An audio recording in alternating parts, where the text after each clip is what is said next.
In the following short interview, tutoring expert Stuart Adams shares with us which aspects of learning have the most powerful impact on our children's academic performance.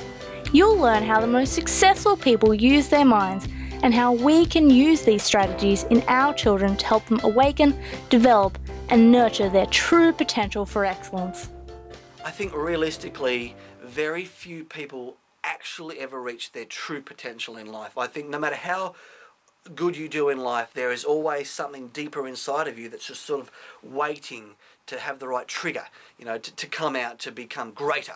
Ever since I was a child, I always had this sort of fascination with trying to figure out what it was that was different between the people who did the absolute best at something and everybody else. And what I used to do was I used to observe and very closely study athletes, for example, my favourite sporting heroes, and I'd try and figure out exactly what it was that they were doing that was different from the rest.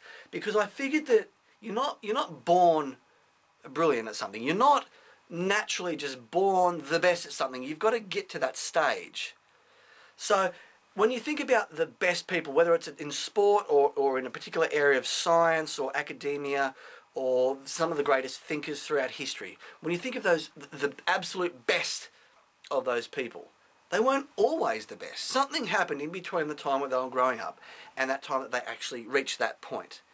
And it's in trying to figure out what it was that led them from point A to point B that I've always thought that if we can figure out what that is and we can sort of, replicate that, then we can role model their particular behaviours and their particular strategies and their techniques. Then when I became a teacher and a careers advisor and obviously a dad, it becomes a particularly appropriate then to try and figure out how we can apply those strategies to our kids, our students, the people that we care about, and how we can get them from the point where they are now to the point where one day they're going to want to be. When we look at the greatest minds and the most successful people, and we look at what they do differently, it essentially all comes down to the way that they use their brains. And it's partly to do with the way that they think towards things, and very much to do with the way that they feel or use emotional connections towards what they're doing that affects the way that they think towards it. And it's getting that emotional side of the brain and the cognitive, the thinking side of the brain working in sync. That's when people who are good at something all of a sudden become people who are great at something and then go on to become the absolute best at it. But the brain does much more than just recollect. It intercompares, it synthesizes, it analyzes, it generates abstractions. Thinking is a bit like exercise in a way. You can do some brisk walking, or you can hit the gym full on and do some really intensive exercise. Now, which one do you think is going to make you fitter and stronger? It's kind of obvious, isn't it?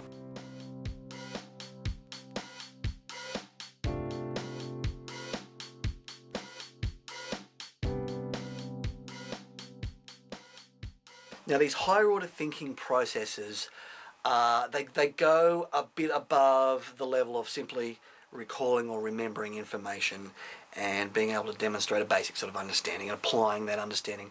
It involves analytical thinking, being able to break things down and separate concepts into chunks, I suppose you could say, and comparing the different chunks of information, comparing one chunk with another chunk, looking at what's similar, what's different. That's analytical thinking, all right? That's the first step to higher order thinking. Then you've got to be able to use evaluative thinking, which means making decisions based on those analyses. And at the highest level of thinking, you've got to be able to use those evaluations to then generate or synthesize original ideas, new concepts. So if we look at people who are leaders in their field, they're people who have been able to analyze something, make evaluations about it, and then come up with their own original and unique ideas. So people who can do this are able to sort of see the finer details, but also zoom back and see the bigger picture at the same time and make them important decisions. So if we compare the way that, say, for example, a CEO thinks compared to someone who is down the bottom of the chain, or an army general, the way that they have to think compared to an entry-level private in the defence. So basically anyone up the top of the chain who gets paid a lot more than someone down the bottom, it's because they use their brain in this way, and it's higher order thinking that makes the biggest difference. Now, of course, as a teacher, this becomes obvious during exams, assessment tasks, especially the HSC exams, when we look at the questions that are worth the most amount of marks compared to the ones that are worth the least amount of marks. And the ones that are worth the least amount of marks usually ask you to use processes like recollection, remembering things and demonstrating a basic understanding. But the questions that carry the heaviest weighting in the assessment tasks are the ones that ask you to analyse, evaluate something, and especially come up with your own, original ideas. Use creative thinking. So when we look at the way, things operate out in the real world, it comes as no surprise then why HSC assessment tasks are set up in this way. It's set up to differentiate the good students from the great students, and the ones who sort of might pass exams, go on to hold down a job, from those who go on to get into the particular uni course that's the most competitive, and the ones who go on to become the leaders, the experts, etc. So how do we train our children to exercise their higher order thinking muscles? Well, for starters, you've got to use the right activities. You wouldn't go into the Olympics training for a powerlifting event by doing marathon running every day. You're going to be wasting your effort. So the smart approach is to make sure that you're using the right activities to train the right cognitive processes.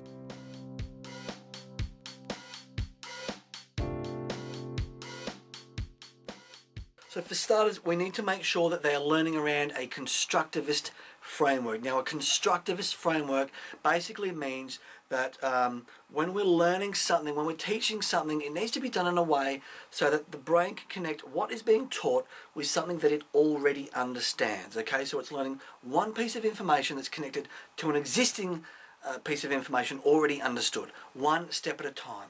Otherwise, it's like trying to put a jigsaw puzzle together that has overlapping pieces or missing pieces. You're going to get a completely blurred picture.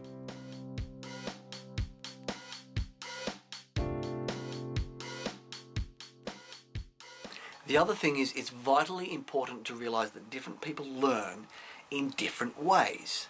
For example, you might be right-handed or left-handed. Let's say, for example, you're right-handed. You can still use your left hand, but obviously your right hand is going to be stronger. So if you are right-handed, for example, let's say you go into a competition where everything you have to do is left-handed.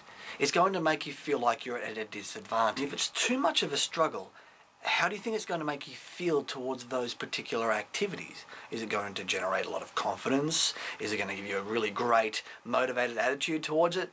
No, not at all. It's going to have the complete reverse effect. So it's important that we realise that some people learn better visually by seeing pictures and diagrams, or they have to generate a picture in their head to be able to really understand it. Other people learn better sequentially or logically by breaking information down into a step-by-step process. Some people learn better by listening, they're audio learner. A lot of people learn better by doing something hands-on, something that they can actually touch and see in front of them, something that they can physically interact with, something that they can construct or move around with their hands and feel. To a lot of people, things only really make sense if they can do it hands-on. So if we want to get the best out of our children's learning capacity, we need to adjust the way in which they're taught according to the way in which they learn best. And in a classroom environment where different students learn in different ways, it starts to become obvious that the way in which we can do this best is one-on-one. I'm convinced that the only thing that kept me going was that I loved what I did. You've got to find what you love, and that is as true for work as it is for your lovers. Your work is going to fill a large part of your life, and the only way to be truly satisfied is to do what you believe is great work. And the only way to do great work is to love what you do. The number one thing which guides the direction that we take in life more than anything, whether we're aware of it or whether we're not, and usually we're not, it really comes down to emotion. And it's the emotional connections that we draw with something which is either good for us or bad for us that ultimately determines the path that we take. If we look at those who have done greater than those around them, it's almost always because of the passion and the emotional connection they had with that particular thing, which was the driving force that, pushed them to the top. It makes absolute sense now, especially that we understand the physiological effects that stress hormones play on the brain.